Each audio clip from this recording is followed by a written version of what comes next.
Install Android 11 on Motorola Edge via LineageOS 18.1. Please check the description for important notes and all the download links. First, download ROM and GApps packages, then transfer the downloaded files to the phone storage. Link is in the description below. Step 2. Boot your device into TWRP recovery. Once in TWRP, click on Wipe, Advanced Wipe, and select the check boxes, as shown in the image, excluding internal storage. Step 4. Swipe the button to wipe the device. Step 5. Go back to the recovery main screen, and tap on the Install button.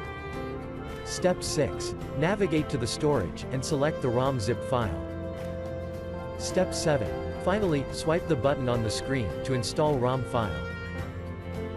Step 8. Flash the GApps zip package, in the same manner. Step 9. After GApps flashing completes, select Wipe Cache and Dalvik from bottom left side of screen, and swipe to wipe.